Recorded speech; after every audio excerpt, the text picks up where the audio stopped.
Add-on Solutions. Add-on Desires. Hello viewers, welcome to Adopt Solutions Daily News Analysis session. This session is designed in keeping in mind the needs of aspirants preparing for Union Public Service Commission and Group 1 of various states. So first, we'll start with a quote. Smart people learn from everything and everyone. Average people from their own experiences. Stupid people already have all the answers. So let's look into the first article. This article is talking about the Ayushman Bharat campaign. So first, we need to discuss about Ayushman Bharat. So Ayushman Bharat, which was originally announced in 2018, has two components. These are Health and Wellness Center and Pradhan Mantri Jan Arogya Yojana. So first, Health and Wellness Center. These are the centers, these are the upgraded centers of local health infrastructure. That is, currently we have many primary healthcare centers in India, and these centers have lesser amount of infrastructure to deal with various aspects of health. So these centers will be upgraded and made as health and wellness centers. Next component will be Pradhan Mantri Jan Arogya Yojana. Under this component, the eligible households will get a insurance of up to 5 lakhs per year. So before going into the features of PMJAY, that is Pradhan Mantri Jan Arogya Yojana, we need to understand what is the need of bringing in insurance support to millions of people in the country. First, the need comes from the understanding of the 71st National Sample Survey Organization's report. So there was a survey by the National Sample Service Organization. It was released in 2014 and it has provided many details regarding the healthcare infrastructure and healthcare services in the country. It has said that 86% households in the rural area and 82% households of the urban does not have any type of insurance, that is any type of health insurance. It also said that 17% of the households in the country spend at least 10% of their annual income on health. So let's say a person is earning 1 lakh per year, and out of this 10,000 is being spent by the household only on healthcare services. So what would happen is they would have lesser amount of money to spend and to invest on other services and other sectors. Also, the report has highlighted that due to lack of money, whenever there is unexpected health issues, people has to borrow. So let's say a person is diagnosed with cancer. It is an unexpected disease, and for this to be cured, millions of money has to be invested. So what would happen is, for this to be cured or this to be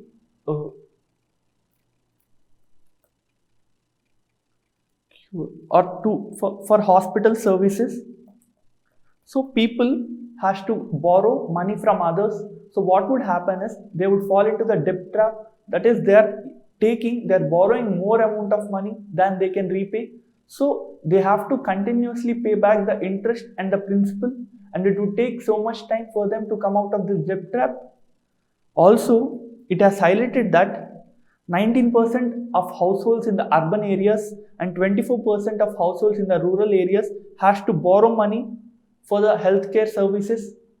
So due to all these issues, there was a need for insurance support to the people, especially the poor and those deserving.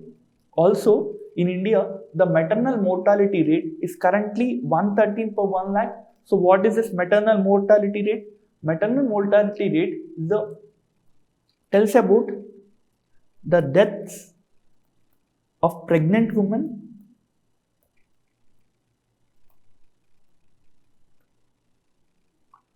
and those women who have terminated their pregnancy and if they die within 42 days of termination. So maternal mortality rate gives the amount of the number of deaths per every 1 lakh of the pregnant women who have died during their pregnancy or died within less than 42 days of the termination of pregnancy, and it is currently 113, but the world average is 70. That is, this is the targeted maternal mortality rate, but this is the current mortality rate. And also the infant mortality rate is high. What is this infant mortality rate?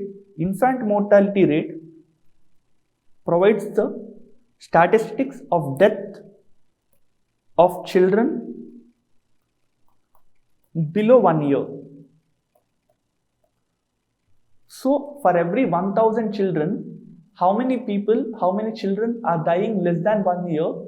This statistics is provided by the infant mortality rate, and in India the infant mortality rate is currently 28 for every 1000 childbirths. So to resolve these issues, there was a need for healthcare infrastructure development and also provision of insurance. Features of Pradhan Mantri Jan Arogya Yojana: insurance cover of 5 lakh per annum per family which is eligible. So for every eligible family, the insurance support will be up to 5 lakh rupees per annum. Next, this amount is intended to cover all secondary and most tertiary care expenditure incurred, because for primary healthcare services the need for hospitalization is less, and also as the general and primary healthcare centers are being upgraded to wellness and health centers, the people who would be going for primary health centers will be reduced. So this insurance is mainly for those who are hospitalized for secondary and tertiary care treatments. Next, no cap on the family size and age under the scheme. That is, the scheme provides 5 lakh per year for eligible families, that is households. It says that there is no cap on the family size. That is, even if there are 7 people in the family, the insurance support will be provided. Even if it is 2 persons in the family, the insurance will be the same. So there is no cap. And also there is no age cap. That is, even if in the family, if there is an old woman who's 80 or 90 years, even for them the insurance is applicable. Next, the cover will include pre and post hospitalization expenses.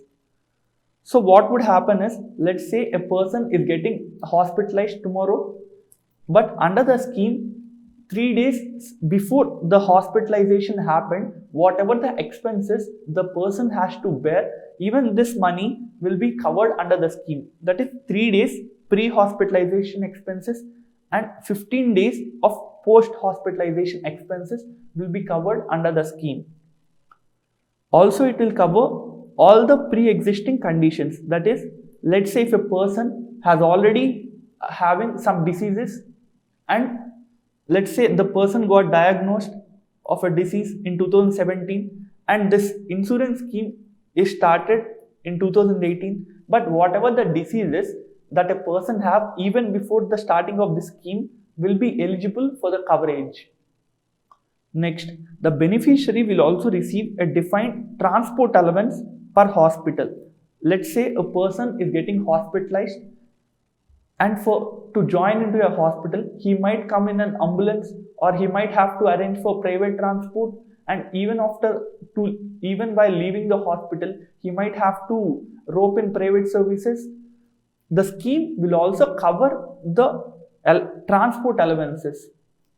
Next, the beneficiaries can take cashless treatment from any empaneled hospital anywhere in the country. That is, let's say the person is from UP and he is currently working in Maharashtra. So the person from UP which got enrolled under the scheme can get hospitalization services anywhere in any empaneled hospital. That is, he can go to hospitals in Maharashtra or else in Uttar Pradesh or else in some other state if there are any hospitals which enrolled under this scheme. And the treatment will be cashless. That is, if a person is getting admitted to the hospital and after a while he is getting discharged, the amount will not be charged by this person, but this amount will be charged and recovered from the government. And it will include both the public and the private hospitals. By default, all government hospitals in the state that are implementing the scheme will be empaneled. Also, the beneficiaries, that is eligible persons, will be identified based on socio-economic caste census of 2011.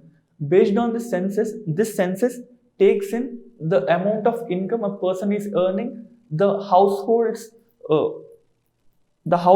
wealth, income, and also some other criteria. It notes, and based on this, the beneficiaries will be identified. Next. So, as the scheme needs to be implemented, there is a agency called National Health Agency. This will look after the implementation of the scheme, and this was established in 2018. This was established under the Society Registration Act of 1860. So, this agency, which was established in 2018, will look after the implementation of the scheme. Next. So, let's say the scheme is implemented properly. What would be the benefits that are expected? First, this scheme will be a step towards universal health coverage. As we've seen earlier, that more than 80% of the households in rural and urban areas does not have insurance. If the scheme gets implemented, at least 50 crore people will be benefited. So, this is a step towards universal health coverage. That is, this is a step towards everyone having an insurance. Also, this will help in achieving the Sustainable Development Goal number 3. Sustainable Development Goal 3 talks about better healthcare services and better health of the public. So, if the scheme is implemented and if it's worked well, India can achieve Sustainable Development Goal 3 fast. Also, the benefit include portable services. As we've explained earlier, people from one state, if they are already enrolled under the scheme, they can get services not only from that particular state but also from any state if there are any enrolled hospitals. Next, both public and private hospitals are empaneled. Why is this important? Because there is a prejudice which states that the government-run hospitals does not have all the necessary technical equipment and all the necessary doctors. So, while enrolling the private hospitals, you would get more number of doctors, qualified doctors, and more amount of infrastructure. So, as both private and public hospitals are empaneled, the healthcare services received by the people will be more. Next, reduce out-of-pocket expenditure. Earlier, we've seen that at least 17% of the households borrow money for their health needs. But what would happen is, if the person who is poor, he is getting insurance, then he would not have to spend much of his money, and he would not have to borrow money from others. So it would reduce out-of-pocket expenditure. Next, it will lead to growth of private hospitals, diagnostics, and pharmaceuticals. Why? Because earlier, as many people does not have enough amount, they would not go to the private hospitals because private hospitals charge more than the public hospitals. So now what would happen is, as the government will be paying the insurance amount, public who does not even have money will go for private hospitals, they would go for diagnostics, and they would also use more amount of medicines if they're required. So it would lead to growth of all these industries in India. And next, it will increase the accessibility and enrollment and treatment, because now there is insurance, more amount of people will go to the hospitals if they require medical services. It would also lead to better health and productivity, thus more wages. As the health of the people improves, their productivity will improve generally, and also due to this, the amount of wages they get will also be improved. So this is basic features of the PMJAY, and now we'll see the campaign launched by National Health Agency. The campaign is named as Aapke Dwar Ayushman, and this campaign is launched by National Health Authority. This will look into the beneficiary verification. Okay. Next, framework for testing water is launched. This article is talking about the Jal Jeevan Mission and the testing framework which is launched recently. First, we'll look into what is Jal Jeevan Mission. Jal Jeevan Mission is a central government initiative. It aims to supply 55 liters of water per person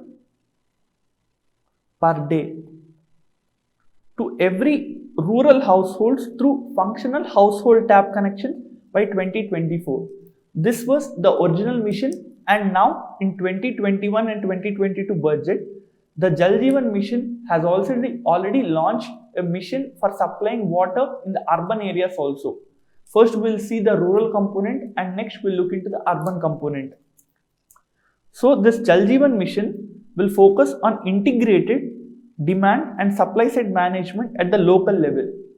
This includes creation of local infrastructure. Also, it will take measures such as rainwater harvesting, groundwater recharge, management of household wastewater for reuse. So what would happen is, by creating more amount of local infrastructure, the amount of water that can be saved, the amount of water that can be recycled will be more. So this is one objective. Second, the mission is based on community approach and includes exclusive information, education and communication. So what would happen is, let's say we see people wasting so much of water.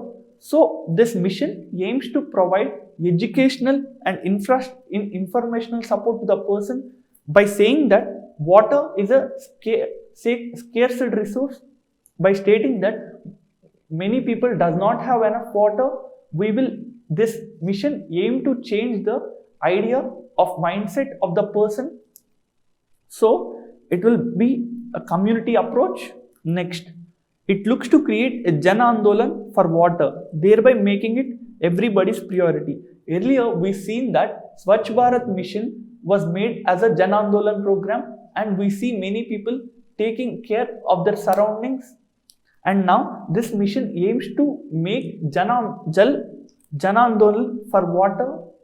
So by making water everyone's business, a person will be reducing the amount of wastewater, and also he will increase the amount of recycled water in his daily usage. And now we'll see the objectives of the Jal Jeevan Mission, which are launched in 2021 and 2022 as part of the budget.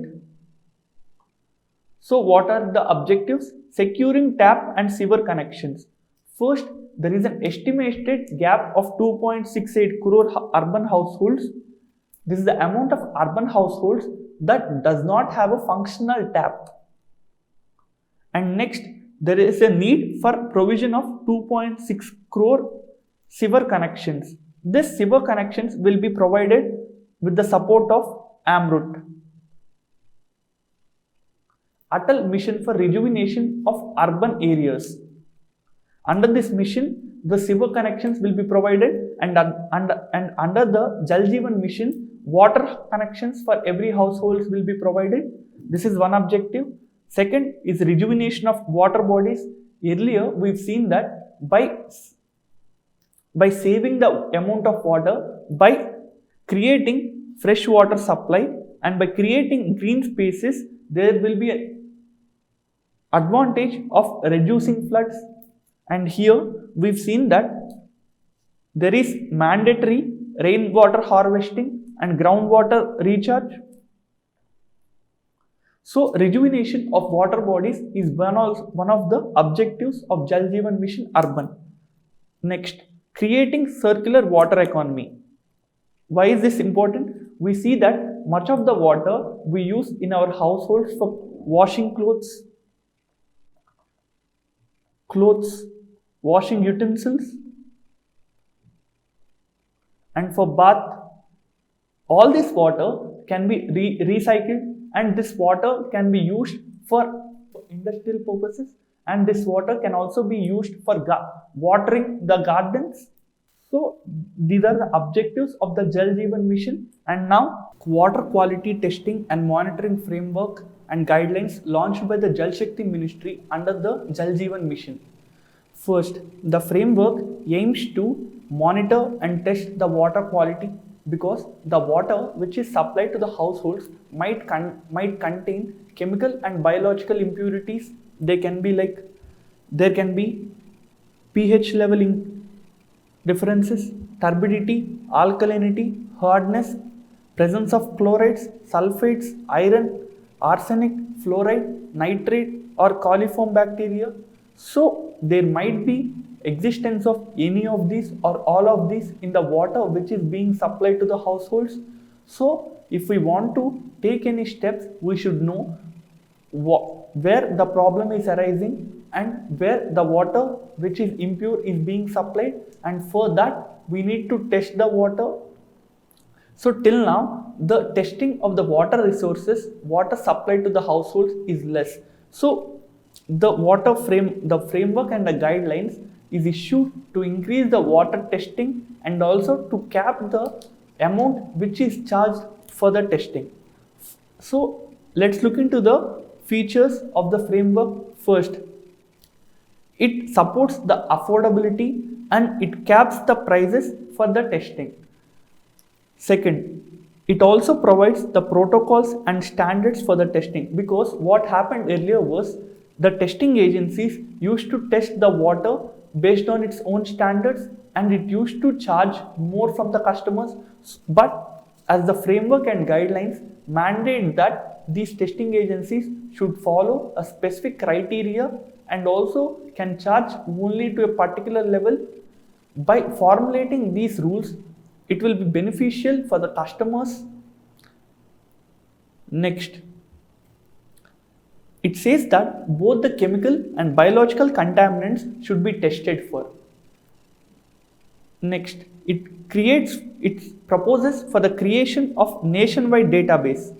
So what happens is, let's say a person is testing water today, and if this information is not available to the public, someone else who wants to know the water qualities and the amount of impurities in the water in the same region might also go for the testing. So to prevent this retesting and to provide the information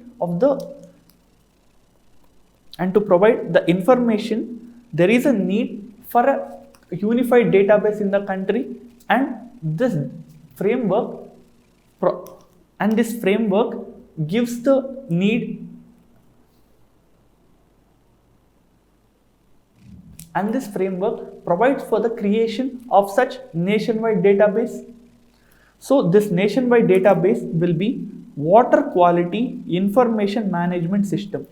This is an online database and will consist of all the details, consist of the results provided by the testing centers, and it will also give this information to the public if they requested. So this is one rule which is given under the framework. Also, it has stated that out of the total 3.6 lakh crore which is provided to under the Jal Jeevan Mission, 2% of this amount will be used for testing the water. Next, whatever whenever it is found that the water contains any of the impurities provided here, then it also mandates that the local official will have to take remedial action. Let's say there is a person A, he gets the water which is supplied to the house gets tested, and in the test it is found out that the pH level is high. So what would happen is, after this result getting updated in the water quality information management system, the related official would know that there is a problem existing, and this official is mandated to take remedial action. That is, he would take steps to reduce and to bring the pH to the amount which is provided, which is standard. Though this framework will be helpful to the public, there are challenges for this.